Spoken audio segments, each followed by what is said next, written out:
ये आगे बढ़ते हैं।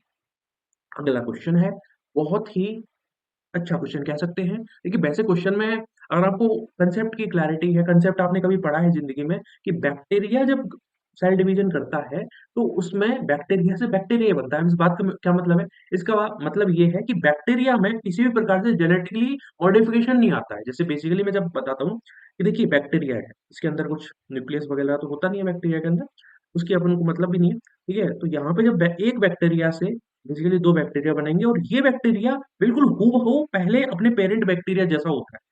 मतलब नॉर्मली जब हम एक प्रोसेस की बात करते हैं, केमिकल रिएक्शन की बात करते हैं, उस रिएक्टेंट की कंसंट्रेशन टाइम के साथ में डिक्रीज होती हुई चली जाती है। लेकिन जब बैक्टीरिया के रेस्पेक्ट में हम बात करते हैं, बैक्टीरिया से बैक्टीरिया ही बनता है। 1 बैक्टीरिया 2 बैक्टीरिया बनाता है, 2 बैक्टीरिया 4 बैक्टीरिया बैक्टीरिया बनाएँगे, 4 फिर इसी प्रकार से 8 बनाएँगे, ठीक है? 8 16 बनाएँगे, इस तरीके से प्रोसेस चलती ही रहती है। इसका मतलब यहाँ पे जो रिएक्टेंट है, उसकी कंसंट्रेशन टाइम के साथ में बढ़ती हुई चली जाती है। और जो बैक्टीरियल सेल डिवीजन है, bacterial growth in a culture, it follow first order kinetics और इसके लिए जो इक्वेशन होती है that is n is equal to n naught exponential lambda t. अब आप कहेंगे सर आपने माइनस नहीं लगाया है, यही तो कैच है। क्यों? क्योंकि रिएक्टेंट की कंसंट्रेशन टाइम के साथ में बढ़ती हुई चली जा रही है, जो कि थोड़ा-सा कंट्रोवर्शियल लगता है, लेकिन बैक्टीरिया के रेस्पेक्ट में ये बात सही है, नॉर्मल रिएक्शन के रेस्पेक्ट में ये बात सही नहीं होगी।